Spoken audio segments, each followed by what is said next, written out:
insyaallah mudah-mudahan Allah Subhanahu wa taala bisa membantu kembali masalah itu bersyukuri keluarga bahagia.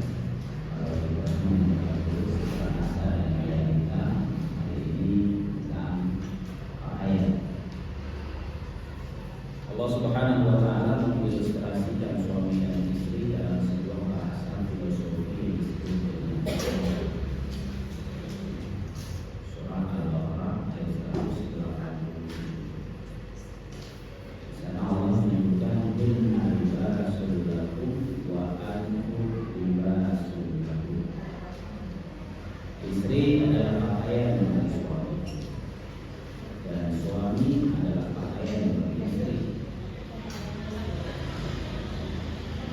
Kata libasul, kalau yang dengan makna lain pakaian, di dalam bahasa Arab pakaian itu ada dua kata. Ada libasul, ada tiarun. Tiarun juga bermakna pakaian. Apa bedanya? Kalau tiarun itu lebih kepada fisik, baju, sarung, jilbab, celana, sorban, segala macam itu tiarun. Nah, kalau libasul ini lebih kepada batiniah. Jadi tidak bentuk fisik.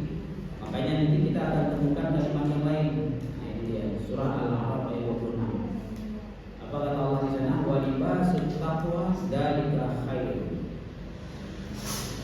Dan pakaian takwa itulah pakaian yang terbaik. Takwa itu kan bukan baju. Takwa itu bukan sorban, takwa itu bukan jilbab, bukan celana, bukan sarung. Ya. Tapi Allah Subhanahu wa taala kemudian mengatakan wa libasul taqwa dzalika khair. Pakaian takwa itulah pakaian yang terbaik. Nah, disinilah kita pahami bahwa pasangan hidup kita sebagai pakaian bagi kita dan kita adalah pakaian bagi pasangan kita dalam bentuk maknawiyah, bukan dalam bentuk materi fisik. Maka kemudian kita lihat fungsi pakaian. Fungsi pakaian itu yang pertama menutup aurat, yang kedua melindungi dari berbagai hal yang akan merusak kulit kita. Yang ketiga, dia adalah kemuliaan, dan yang keempat adalah sebuah pengorbanan. Ini fungsi pakaian. Jadi makna dari fungsi inilah yang dimaksud dengan kunna libasul lakum wa antum libasul lakum. Istri adalah pakaian bagi suami, suami adalah pakaian bagi istri. Kenapa harus menutup aurat? Kita manusia. Kita bukan malaikat, kita bukan bidadari, kita bukan turun dari ahyangan, dari surga, dari langit. Bukan orang yang sempurna, yang tak punya salah dan keliru, tidak ada kurang sama sekali. Kita manusia. Manusia yang penuh dengan kekurangan, dengan segala potensi yang Allah berikan. Kita juga punya kekurangan, aib segala macam. Yang dimaksud dengan aurat di sini kekurangan, aib, ya, kesalahan, kekeliruan. Nah, itu yang ditutupi oleh pasangan kita, dan itu yang kita tutup pada pasangan kita. Setiap pasangan hidup, suami dan istri, pasti mereka ada perbedaan-perbedaan yang menyolong. Kalaupun ada persamaan, persamaannya sedikit. Dan itu pun berjalan seiring dengan waktu nanti. Misalnya persamaan insting. Apa instingnya? Tiba-tiba istri ingin sate, suaminya lagi di luar. Suami ingin beli sate untuk istrinya. Nah, ini instingnya. Kok cocok ya Pak kita berdua? Gitu. Itu dalam perjalanan waktu. Di awal-awal nggak ketemu itu. Dalam perjalanan waktu. Nah, kayak gitu yang ada persamaan. Sementara dasarnya itu berbeda. Maka saling menutupilah mereka. Kelebihan yang mereka punyai berbeda, kebaikan yang mereka punyai berbeda, keistimewaan yang mereka punyai berbeda, kelemahan, kekurangan, aib, kesalahan, semuanya berbeda. Nah, karena perbedaan itulah kemudian saling menutupi di antara mereka. Inilah menutup aurat namanya, sehingga tidak boleh diketahui oleh siapapun aurat pasangan kita. Yang dimaksud kekurangan, aib, kesalahan, kekeliruan pasangan kita. Tidak boleh orang tahu itu. Jangan diceritain kemana-mana. Suamiku loh, istriku lah. Boleh. Karena akan hilang fungsi pakaiannya nanti, nggak tertutup lagi auratnya, sudah dibongkar keluar, sudah ada di media sosial nanti, ya, di Instagram, di Facebook, ya. Curhatnya di Facebook, tahuan orang. Kemudian yang kedua melindungi, nah ini fungsi pakaian. Jika kita menggunakan pakaian itu terlindungi dari berbagai hal yang tidak diinginkan. Nah, itulah fungsi pasangan. Ketika kita sudah punya suami, punya istri, punya pasangan hidup, maka kita akan merasa dilindungi. Dan fungsi kita adalah untuk melindungi dari hal-hal yang dia tidak bisa melindungi dirinya sendiri. Maka kita yang melindunginya sebagai pasangannya. Namanya juga manusia, ada yang keceplosan, ada yang lepas landas, ya. Ada yang loadingnya telat, ada yang larinya cepat, ada yang berlebihan, segala macam. Nah, inilah fungsi melindungi, memesan, ya, membatasi. Ada tutorialnya, jangan berlebihan, jangan melampaui batas. Udah cukup segini aja. Ada orang bertanya, kita lindungi. Kemudian betapa seseorang yang menggunakan pakaian itu akan terasa mulia. Demikian juga ketika sudah menikah, punya suami, punya istri, punya pasangan, itu merasa mulia dengan pasangannya. Kehormatan, merasa terhormat dengan pasangannya.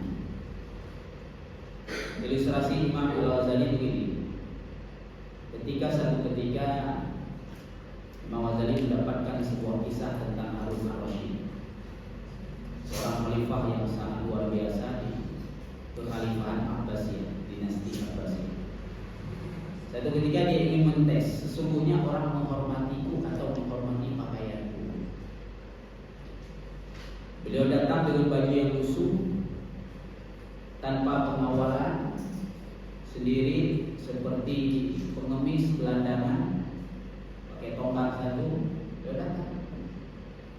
Sepanjang jalan tidak ada yang menyapanya. Padahal beliau tidak memasukkan wajahnya, tidak ada operasi plastik, tidak pakai topeng.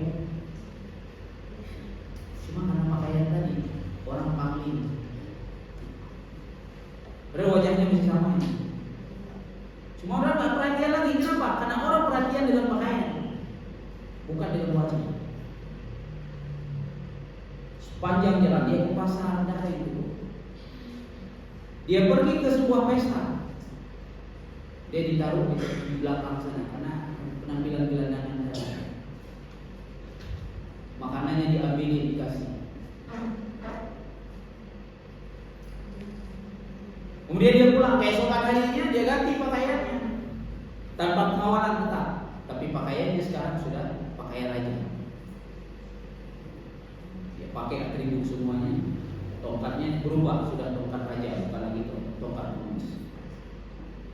Begitu dia keluar, sampai ke anak kecil pun sudah memberikan penghormatan kepadanya. Jika di pasar semua menghormati, semua berdiri memberikan penghormatan. Dia masuk ke sebuah acara, maka dia langsung dijemput dan dihantar ke meja VIP. Lantas beliau mengatakan, sesungguhnya yang dihormati bukanlah dirimu, tapi pakaian. Nah, kembali ke ini. Nah, ini ilustrasi pelajaran bahwa ketika kita memiliki pasangan, pasangan itu adalah kehormatan kita, pasangan itulah kemuliaan.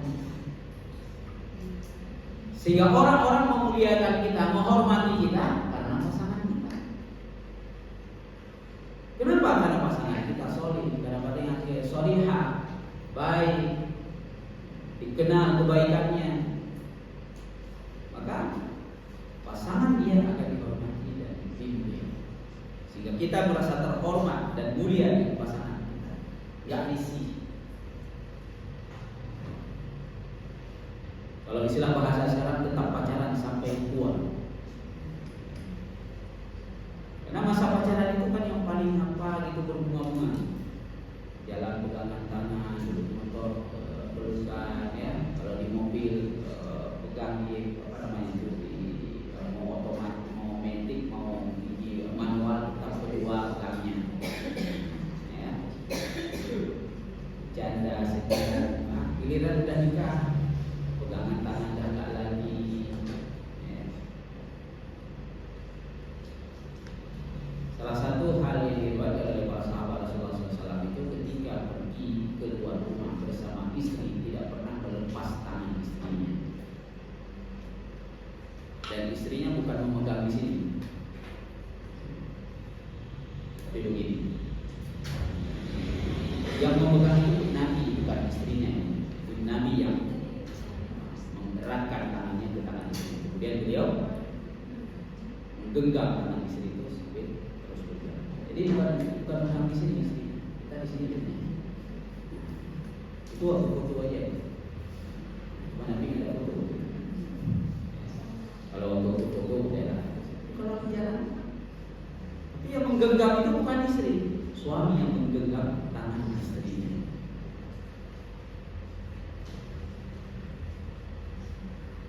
Jadi bukan hanya waktu pacaran. Naik motor tetap tangannya dipegang istrinya sampai cupit-cupit dikit ya, dulu sekarang udah gemuk. Di waktu bawa motor itu tetap semangat bawa motornya. Ini fungsi pakaian. Sehingga makna dari fungsi pakaian inilah yang harus kita pahami untuk kemudian kita menjadi pakaian bagi pasangan kita.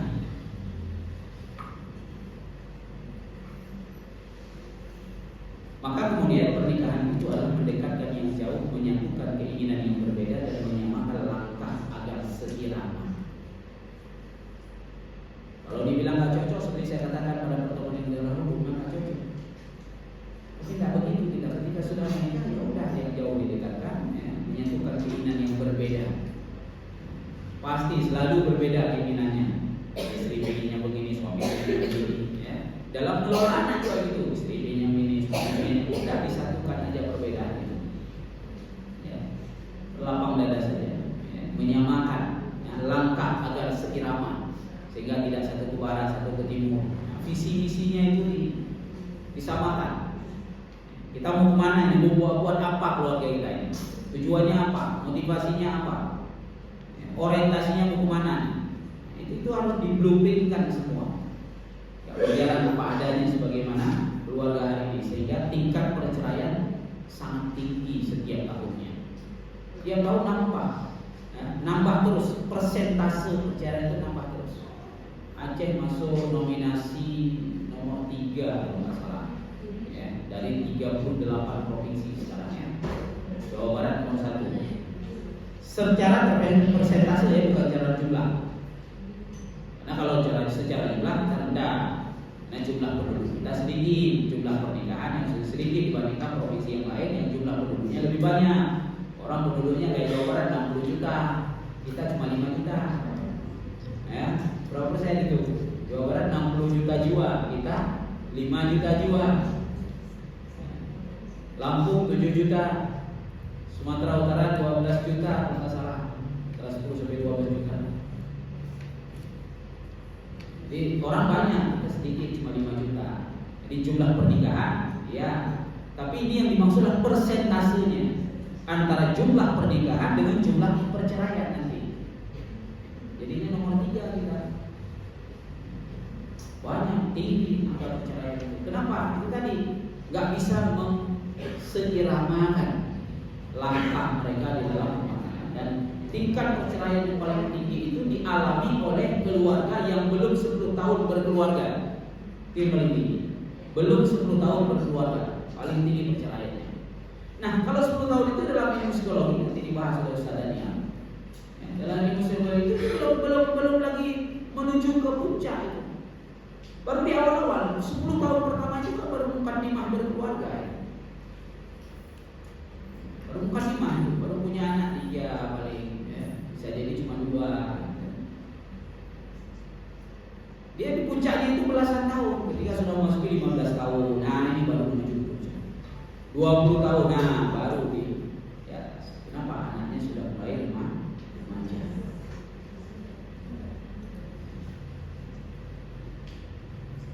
Jadi kalau belum 10 tahun, baru di puncak 5 aja udah nggak sama lagi iramanya. Kenapa? Karena memang masing-masing ego. Maka menghadapi kehidupan keluarga harus bersiap diri dengan kemelut yang berulang. Kemelut yang berulang. Bisa jadi tiap hari ada kemelut. Bisa jadi kemelutnya sama, itu aja. Nggak ada lain. Itu aja. Bersiap dengan kemacetan yang terus terjadi. Macet komunikasi, macet karena emosi, macam-macam kemacetan terjadi di dalamnya, sehingga yang satu diam, yang satu merempet. Jalan masih panjang, berbagai peristiwa kehidupan masih akan sangat mungkin dijumpai. Keluar dari satu masalah, maka akan ada problem berikutnya.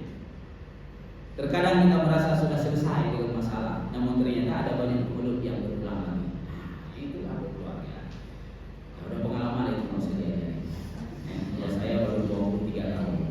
Ya, kalau ibu ada yang 40 tahun, ya. Emang begitu keluarga itu. Sehingga ada beberapa jawaban. Kalau kemarin saya katakan jawaban karena tidak cocok lagi. Ya, ini ada lagi yang unik jawabannya. Lebih unik dari tidak cocok lagi. Ya, ketika ditanya kenapa bercerai, nggak cocok lagi. Selama ini mau cocok. Tapi ada yang lebih unik lagi jawabannya. Ini lebih naif lagi. Berapa tahun udah nikah? Udah 40 tahun nikah. Anaknya udah gede-gede. Gak ada yang nikah anaknya. Oh ya. Kenapa mau bercerai? Baru kenal saya. Ini jawabannya. Baru kenal saya sama dia. 40 tahun udah menikah, 50 tahun menikah, baru kenal saya sama dia. Ternyata ta'aruf itu nggak pernah selesai. Selalu ada hal yang baru dia. Ya, selalu ada hal yang baru. Bahkan sekarang hal yang baru itu lebih cepat. Kalau dulu agak lambat. Kenapa? Kalau dulu pergaulannya terbatas. Sehingga perkembangan hal yang baru pada diri manusia itu melambat. Kalau petani dia tahunya sawah, ladang. Kalau peternak tahunya dia kambing, ayam, itik. Nah, itu aja dia tahu. Pergaulannya terbatas. Ketemu dengan orang juga terbatas. Maka perubahan-perubahan yang terjadi pada diri seorang itu melambat. Nah, sekarang cepat. Kenapa? Karena pergaulannya luas. Pertemuannya luas. Persahabatan, pertemanan itu ribuan, jutaan, bahkan orang-orang yang tidak dikenal pun jadi kawannya di media sosial. Pengaruh media sosial begitu luar biasa membuat seorang itu cepat sekali berubah. Mau yang perempuan, mau yang laki sama, dua-dua cepat berubah. Tahu-tahu udah begini, sikapnya berubah begini, jadi begini. Tambah bingung kan? Tambah bingung dengan pasangan. Kok abang nggak kayak dulu lagi? Muncul kalimat-kalimat seperti itu. Sehingga ketika nanti di sidang ada jawaban itu, dan bahkan bukan sedikit jawaban itu banyak yang menjawab seperti itu. Baru tenang saya dia, tahu saya, supaya begini dia. Padahal itu hal yang baru. Maka konflik dan kemelut itu selalu berulang. Kuncinya itu bisa jadi indahnya perjalanan. Itu kuncinya. Kenapa banyak keluarga bisa bertahan sampai akhir itu? Karena dia menikmati indahnya perjalanan. Sampai mati masih bertahan dengan segala hal yang dia tidak sukai pada pasangannya. Dia nikmati aja. Seperti saya ceritakan kemarin, ternyata setelah tidak ada baru sadar dia merindukannya. Dia tidak suka dengan ngorok, dia nggak bisa tidur di ngorok. Selama ini ngorok itu menjadi musuhnya, enggak taunya dapat suami ngorok. Ngoroknya juga luar biasa. Benar-benar dia nggak bisa tidur. Setelah suami sekian puluh tahun suaminya wafat, ternyata dia melihat kalau ngorok itu nggak bisa tidur kalau nggak ada ngorok itu. Nah, kebalikan jadinya. ketika dia di Madinah tidak ada masalah dia. Nah, pernikahan adalah sebuah jalan yang bertanggung jawab untuk membentuk kebudayaan agung dan peradaban mulia. Bahkan pernikahan merupakan amanah Allah dari salah Nabi SAW yang fitrah dan beradab. Makanya kenapa menikah itu separuh dari agama, separuh yang lain bertakwa kepada Allah Subhanahu wa taala. Separuh dari agama, luar biasa. Ya, ada yang tidak dinilai ibadah. Ketawa-ketawa suami istri aja udah dinilai ibadah. Senyum-senyum udah ibadah. Ya. Semua ibadah. Separuh dari agama. Ini peradaban manusia dimulai dari sebuah keluarga, dan itulah yang dicontohkan oleh Nabi Allah Ibrahim alaihissalam. Kenapa Allah Subhanahu wa taala memerintahkan Rasulullah SAW dan kita umatnya untuk meneladani Nabi Allah Ibrahim dan keluarganya? Bukan hanya Nabi Ibrahimnya, tapi keluarganya, dan bagaimana Nabi Allah Ibrahim alaihissalam membentuk sebuah keluarga. Dan ternyata salah satu hal yang paling hebat, yang sangat hebat pada keluarga Ibrahim adalah bahwa dari keluarga Nabi Allah Ibrahim alaihissalam inilah terbentuknya sebuah peradaban manusia. Ada dua peradaban. Satu peradaban Bani Israel, satu lagi peradaban Arab. Beliau punya dua anak, Ishak dan Ismail. Dari Ishak ada peradaban Bani Israel, dari Ismail ada peradaban bangsa.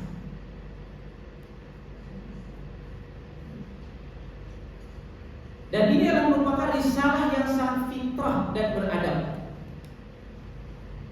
Bayangkan, hanya dengan beberapa kalimat, saya nikahkan anak perempuanku untukmu dengan mahar sekian tunai, saya terima nikah anak bapakku. Jadi dari haram menjadi halal. Hanya beberapa kalimat saja. Tadinya semua haram, ngelihat juga haram, apalagi menyentuh dan sebagainya. Tapi begitu ucapan itu selesai, halal dan menjadi ibadah semuanya. Sangat beradab. Kebutuhan menikah adalah fitrah. Allah menciptakan kita mampu. Salah satunya kebutuhan biologis itu tidak bisa dipungkiri. Pernikahan bukanlah semata peristiwa memenuhi menyalurkan hasrat biologis kemanusiaan. Akan tetapi pernikahan adalah sebuah upaya meretas peradaban kemanusiaan yang bermartabat. Itulah sebabnya kenapa dilarang zina. Karena zina tidak beradab, tidak berperadaban, tidak berperi kemanusiaan. Zina itu tidak jelas keturunannya, maka dilarang. Maka disebut dengan fahisyah, perbuatan yang sangat keji. Wasa'a sabila, perbuatan jalan yang sangat buruk. Karena Allah menyiapkan sebuah syariat yang sangat beradab, yang jelas, dan itu adalah namanya pernikahan.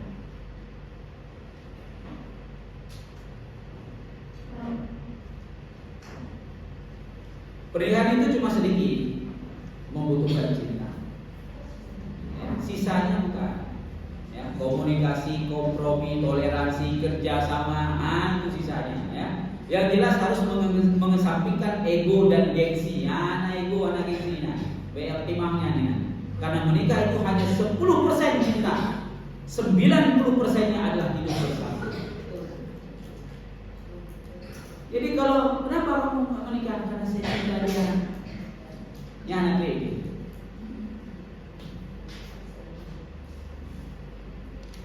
Cuma 10% ya. 90% adalah hidup bersama. Di sana ada komunikasi. Tiap hari komunikasi. Bengek-bengek lah di situ. Bosen-bosen lah di situ. Mau buruk, mau jelek, mau gimana, itulah suami saya, itulah istri saya. Kemarin waktu ketemu cantik, tampan, gimana kak? Udah mandi, udah pakai baju, udah sisir rambut, udah pakai bedak, segala macam, gimana kak?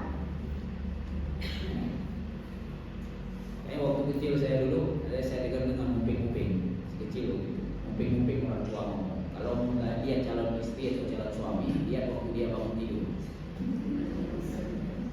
itu asli itu. Ya, begitu bangun tidur, itu asli. Kalau menarik, lanjut. Kalau enggak, udah, cari yang lain. Nggak usah repot-repot katanya.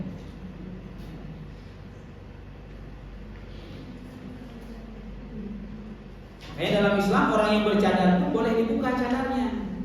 Tapi usahakan waktu buka cadar itu tidak sudah termake up. Kalau sudah termake up, palsu jadinya.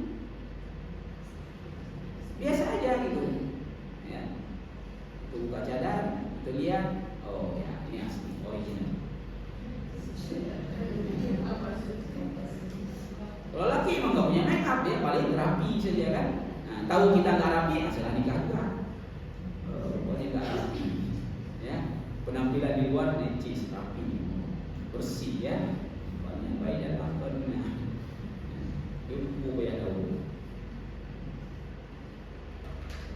Maka Allah Subhanahu wa taala menetapkan kepada kita sebuah tujuan dalam ya ayyuhalladzina amanu qu anfusakum wa ahlikum nar. Inilah tujuannya.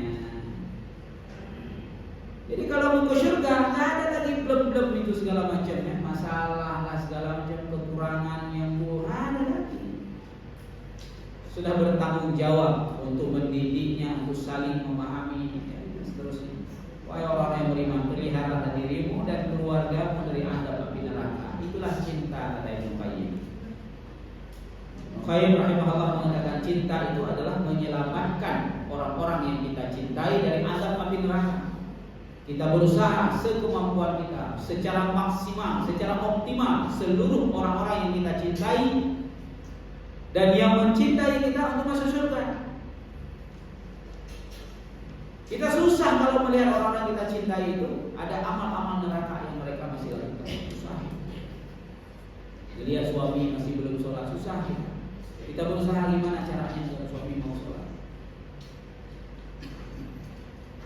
Lihat suami masih melakukan hal yang salah, susah kita. Sehingga kita berusaha untuk bagaimana caranya agar dia tidak melakukan lagi kesalahan itu. Demikian sebaliknya. Suami yang paling bertanggung jawab atas keluarganya, maka kemudian dia harus memastikan istrinya, anak-anaknya soleh dan solehah. Mau ke surga. Jannatu 'adn yadkhulunaha wa man salaha min abaihim wa azwajihim wa dzurriyyatihim. Surga Aden, mereka masuk ke dalam surga itu bersama orang-orang soleh dari bapak mereka, orang tua mereka, pasangan hidup mereka. Nah, di sini tertulis istri, ini terjemahan Departemen Agama. Sebenarnya abaihim itu bukan hanya bapak, memang betul di situ bapak, tapi juga di sini ibu, orang tua. Wa azwajihim, ini kalimat jamak. Zaujun suami, zaujatun istri, azwajihim pasangan mereka. Ya, suami atau istri mereka. Wa dzurriyyatihim dan zuriat mereka, anak cucu mereka masuk dalam surga semuanya ketika mereka sholat. Dalam surah Tur kembali Allah mengatakan dan orang yang beriman dan anak cucu mereka mengikuti mereka dalam keimanan. Kami pertemukan mereka di dalam surga, anak cucunya dengan mereka, dan kami tidak mengurangi sedikit pun pahala amal mereka setiap manusia terikat dengan apa yang dia kerjakan. Rasulullah SAW memberikan gambaran kepada kita, orang masuk surga itu semuanya bahagia, tidak ada yang nggak bahagia. Semua bahagia orang. Jangan juga masuk surga, mana ada nggak ada bahagia. Tapi ketahuilah kata Rasulullah, kalian nanti akan saling bertemu, sebagaimana bertemu di dunia ini. Seluruh penghuni surga itu akan mencari kawan-kawannya, sahabat-sahabatnya dulu di dunia. Ya, yang satu majelis, satu kantor, satu domisili dan sebagainya, cari dia. Begitu ketemu, kalian akan saling menyapa dan bertanya. Dan salah satu pertanyaan kalian kepada saudara kalian dan juga demikian sebaliknya adalah, dahulu kau punya suami, punya istri, mana suaminya atau istri? Dahulu kau punya anak, sekian orang, mana anak? Ada 8 orang, kau cuma ada 5, tidak lagi mana? Ketika hal inilah ditanyakan kepada kita yang menyebabkan kita mulai senang. Nah, ada orang-orang yang kita cintai di dunia, yang mencintai kita, tak masuk bersama kita. Itu yang pertama. Yang kedua, Rasulullah SAW mengatakan, nanti masuk surga? Di dalam surah Asy-Syu'ara, di sana Allah ceritakan orang yang masuk surga biqalbin salim, ya, dengan hati sejahtera. Semua orang masuk surga itu yang masuk sendiri-sendiri, sambutannya juga biasa aja, masuk aja. Bahkan penghuni surga yang lain tak tahu kalau ada yang sedang masuk itu, tak tahu. Tapi berbeda ketika orang masuk surga bersama dengan keluarganya. Beda. Sambutannya beda. Para malaikat penghuni surga semua berbaris berdiri, memberikan penghormatan seolah-olah sebuah keluarga kerajaan yang memasuki. Dan mereka serentak mengatakan salamun alaikum kepada sebuah keluarga yang sedang masuk surga, suami istri bawa anak-anak. Sehingga seluruh penghuni surga yang sudah duluan masuk bertanya, siapa yang masuk ke pengurus kali? Bergetar surga. Para malaikat kemudian menjawab, mereka yang telah membawa keluarganya ke dalam surga masuk bersama dengan Tuhan. Disambungannya beda. Kalau masuk sendiri ada penghuni surga nggak tahu kita lagi masuk. Tapi giliran bersama keluarga, seluruh penghuni surga tahu kita lagi masuk surga. Sambutan Pak keluarga kerajaan. Bisa terbayang nggak seperti itu? Kalau kita masuk surga bersama keluarga, ada yang tangan mas suami, ya, anak di belakang, dia masuk surga. Inilah tujuan berkeluarga, kata Rasulullah SAW. Inilah tujuan berkeluarga. Aku ingin bangga di hadapan para nabi, di hadapan para rasul, di hadapan para malaikat. Nanti aku ingin bangga di hadapan Allah bahwa umatkulah yang paling banyak di dalam surga. Maka menikahlah kalian, punya anaklah kalian, bawa semua ke surga. Jadi kalau ini menjadi tujuan berkeluarga, maka tidak ada lagi yang lain-lain itu. Bahagia aja kerjaan itu. Ada yang nggak cocok, udah cocokin aja yang udah hilang sendiri. Sudah diingatin aja pasangannya, Bang, kita mau kemana nih Bang? Ke surga, ayo kita ke surga Bang. Udah selesai. Tidak ada yang nggak selesai. Sebesar apapun masalah problem berkeluarga, ketika diingatkan tujuannya surga, selesai. Demikian juga istri saya ditanya oleh suaminya, mana ini yang merempet aja? Udah ke surga Bang. Jangan dibalik tanya, begitu aja nanya, nggak tahu. Terserah kemana. Anak-anak diinformasikan kepada mereka, anak, kita mau ke surga. Ketika duduk bersama lagi makan, terbayang nggak anak kalau kita makan bersama dalam surga seperti ini? Diberikan gambaran itu kepada mereka agar mereka paham, bukan hanya sekedar hidup. Nah, apalagi anak sekarang ngomong sama maknya, udah mak relax aja hidup ini. Yang serius sama nyantai. Ada aja bahasa yang dia kemukakan kepada orang tuanya, terutama kepada ibunya, gitu kan? Ada bapaknya nggak seperti ini. Tapi kita harus memberikan pemahaman kepada mereka. Kita ke surga, saya punya anak kamu ini karena saya ingin masuk surga bersama anak, bukan sendiri. Maka saya punya anak, punya kalian. Ayo kita ke surga. Itu yang harus diingatkan terus, diperbaharui terus. Wonderful family itu bukanlah keluarga yang berdiri di atas ruang hampa. Motivasi awal terbentuknya itu didasari atas komitmen ibadah dalam rangka menyempurnakan agama. Separuh dari agama itu menyempurnakan itu. Ibnu Umar bin Khattab radhiyallahu anhu mengatakan, tidak sempurna agama seseorang kalau belum menikah. Dan saya tidak menyukai orang-orang yang sudah waktunya menikah, sudah mampu nikah tapi dia masih menunda nikahnya. Saya tidak suka orang.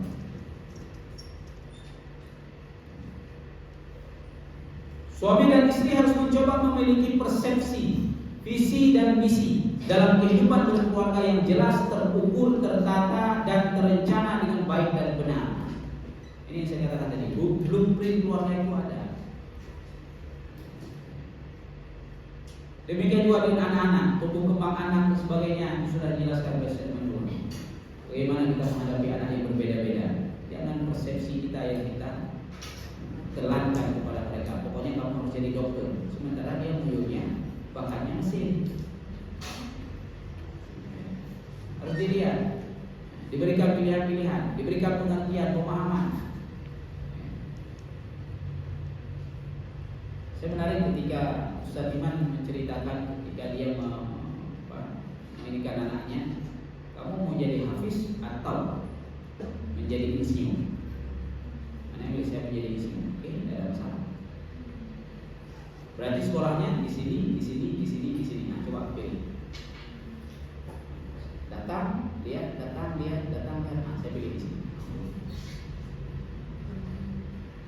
Begitu dia.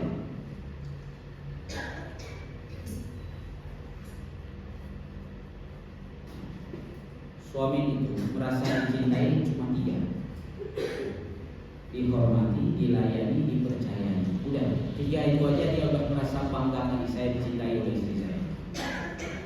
Hormati dia, layani dia, percayai dia, jangan curigai. Nah, ini sensitif pada kalimat itu 3 ini. Kalau mulai dicurigai, suami itu paling merasa tidak dicintai. Curiga aja bawahnya, ya. Diintelin aja, mana ada telepon, siapa telepon, gitu kan? Nah, begitu telepon pertanyaan, di mana bang? Lagi ngapain bang? Ini intelin ini paling gerak suami ini. Apalagi kalau dia lagi duduk sama kawannya, nah, HP ditaruh, tertulis di sana My Love. Ibu Kapolda telepon, kawannya, laju gak enak, ya? Laju risih dia duduk itu kan, dalam pikiran dia telepon lagi. Begitu dibuka telepon, kebetulan volumenya agak gede, langsung berani tua itu. Lagi di mana bang? Lagi ngapain bang? Terus berani dia lagi sama siapa bang? Lengkap dah Kapoldanya, kalau betul itu. Ya. Di depan kawannya. Artinya dia tidak dipercaya lagi. Jatuh moodnya, jadi bad moodnya. Dan maka 3 hal ini saja laki-laki. Ya. Dia dihormati saat pulang, disambut. Ya. Karena Rasulullah SAW juga mengatakan ketika menyambut suami itu, ya, kebaikan-kebaikan yang dilakukan oleh suami di luar rumah dia, sholat berjamaah segala macam, maka istri itu dapat pahalanya. Ya. Makanya dulu saya ingat orang-orang tua dulu, khususnya hari Jumat. Suami itu disiapkan untuk pergi Jumat. Kemudian ketika pulang Jumat itu udah disiapin makanan enak-enak. Nah, ya, kalau ingat orang tua kita dulu kan begitu. Pergi Jumat disiapin sarungnya, disiapin baju, disiapin. Pergi Jumat, dia masak segala macam enak. Khusus hari Jumat itu istimewa. Kenapa? Ingin dapat pahala Jumat dari suami. Suami pulang jemaah, saya katakan kemarin ketika suami pulang itu jangan sok-sok sibuk, jangan sok baca Quran, segala macam. Sambut dulu, nanti lanjut. Sambut dulu. Ketika pergi antar dulu, pulang sambut dulu, baru nanti lanjutkan lagi. Minta izin. Bang, ini ada 3 ayat lagi belum selesai dijian sampai halaman ini habis ya. Habis itu. Kalau istri banyak merasa dicintai itu dimanja, dimuliakan, dipuji, dimengerti, dipahami, kasih surprise, kasih bunga, kasih hadiah, kasih banyak kalau istri. Apalagi dipuja-puji, oh itu yang paling ditunggu kan. Ngomong aku mencintaimu, my love, itu kan bunga-bunga gitu kan. Tapi kalau hampa, gitu kayak ini aku mencintai atau enggak, ini enggak pernah dipuji ya, enggak dimuliakan. Dimuliakan itu paling hebat lagi ya. Ngomong perasaan istri, ya. Tapi ibu lebih tahu daripada saya. Ya. Yang paling ini kan dimuliakan, paling merasa dimuliakan kan kalau sebenarnya digenggam tangannya di depan orang, ya. Nah, didudukin di sini, kemudian dikasih makan di sini, oh merasa dimuliakan, kan? Dilihatnya kawan-kawannya melihat nggak? Kan? Oh itu dia, ibu ini lihat nggak? Saya lagi kasih makan sama suami. Merasa tersanjung sekali, gitu. Ya. Makanya ada ilustrasi itu di beberapa konten itu, ya. saking karena suaminya nggak pernah bawa pulang bunga, akhirnya istri buat bunga sendiri. Ya, buat sendiri, buka pintu, kasih bunga, tutup pintu lagi. Nah, kan? Saking itu, nggak pernah, dan 20 tahun nggak pernah bawa satu bunga. Apa buah hadiah gitu kan? Ada. Tutup pintu, buka pintu, kan istri lagi pegang bunga, suami lagi pegang bunga, nanti dikasih kan? Bingung dia, apa bunga ini kan? Buka pintu lagi, mana ngambil bunganya, gitu kan? Ini suami harus ngerti ini ya, dia butuh itu. Butuh surprise gitu kan, sesuatu gitu. Nggak mesti hari momen ulang tahun, nggak mesti, ya. Nggak mesti hari ibu itu, nggak mesti, kapan saja. Ya. Lewat ada orang jualan uang, beli aja satu dulu, kan? Bawa aja satu, udah bahagia kan itu, ya. Beli emas kecil aja, ada masalah kecil aja. Ini ke suami materinya. Nanti buat aja kayak gitu kan, beli cincin satu kan, saudara kan, suruh kasih anak. Bapakmu bilang kasih mama nanti. Nah, itu istilah. Maka laki-laki harus memahami itu. Ya. Dia harus sering-sering memuji masakannya, dipuji, ya. Dipahami, dimengerti. Kenapa? Karena istri itu pakai perasaan. Perempuan itu perasaan aja mainnya. Kalau laki itu logika dia. Maka nangis pun dia pakai logika. Nah, lagi ini logis nggak nangis, kalau nggak logis nggak usah nangis. Pikir dulu lagi itu kalau nangis. Kalau perempuan itu kan nangis aja, ada cerita. Ketawa-ketawa aja, nangis aja. Kalau lagi nggak, pikir dulu deh, apa nangis? Itu apa nangis ditanya? Pertanyaannya ke kita lagi, ke perempuan. Apa yang nangis? Itu apa nangis? Memang manusia kesal.